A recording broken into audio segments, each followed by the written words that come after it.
Hello everyone, my name is Tierney, and for my material science project I will be displaying diffusion in liquids. So diffusion, as we considered this semester, is mass transport by atomic motion. Diffusion occurs down the concentration gradient. That means it occurs from levels of high concentration to levels of low concentration. And diffusion occurs in all types of materials, which classified into solids and fluids. So solids, as we considered this semester, diffuse mainly due to imperfections like vacancies, interstitial vacancies, and things like that. But for fluids, they diffuse through random motion because their particles are always in motion. So this semester we considered solid diffusion, but for this experiment I'll be displaying fluid diffusion using water. So the first thing I'm going to be showing you guys is how temperature affects the rate of diffusion. So I'm going to heat up one of this jars of water, the one with the Thor. So this is going to be the one with hot water, and this is going to be the one with cold water. So for the experiment, I'll be using hot water, like I said before, and cold water.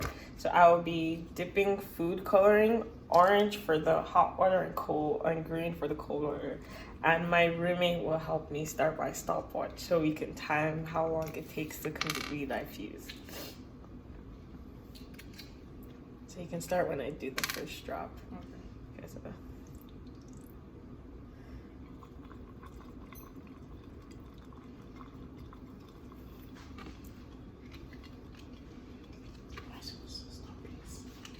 As you can see, the hot water is diffusing a lot faster than the cold water. It's barely moving at all.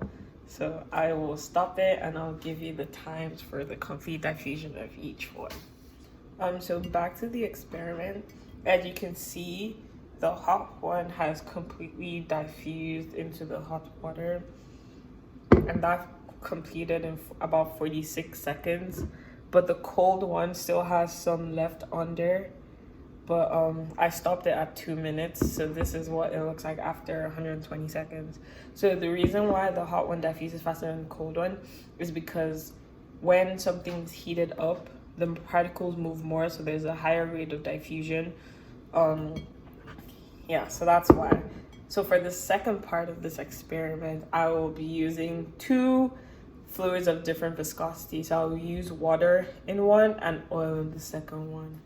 Welcome back to the second part of this experiment, where I'll be using fluids of different viscosities. So this is water and this is oil. Both of them are currently at room temperature, and I will be using orange food coloring for the water and green for the oil, just so it shows more. And once again, I'm going to get my roommate to start the clock. So I will add about a couple of drops to the both of them, and I will start it.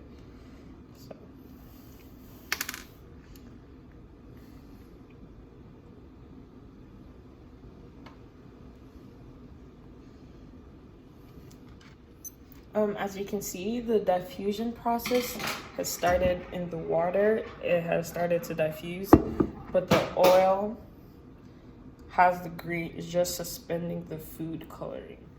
So this is about 2 minutes into the experiment. So the water, once again, the room temperature water has started to diffuse, but there's still some that hasn't moved on the bottom.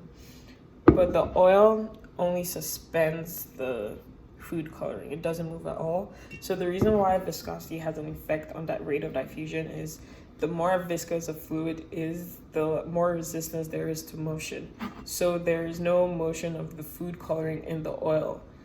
So the only way to get this to diffuse, the oil and the food coloring, would be to either stir it so it agitate it or heat it up, which I am going to show next.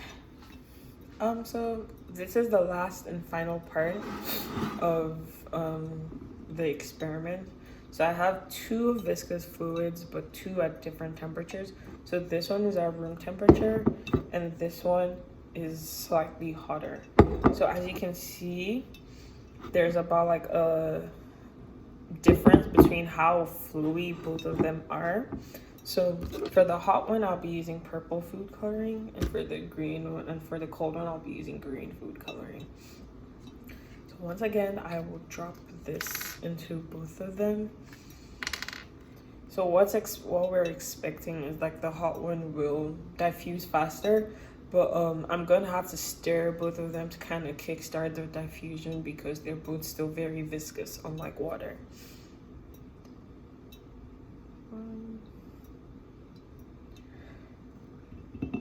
Great. Well, I'll be using a straw to kind of kickstart diffusion. And yeah. So this is about 2 minutes later. So I have the cold one with the green food dye. As you can see, there's like a little bit of spreading of the food coloring, but that was mostly brought about by stirring. When I stirred it, that's when it kind of split up. But for the hot one, we have more like pockets of food coloring. So one thing that comes into play is like solubility. I don't think like they're very soluble in each other. So that's why it's like forming like bubbles of the food coloring instead of like actually changing the color of the oil. But as you can see, there are more like pockets of food coloring in the hotter fluid. So that means it has like a higher diffusion rate. So yeah, I think heating this up any more would have improved like how soluble and like the rate of diffusion, but that is no longer safe for me. So I hope you've enjoyed this. Thank you.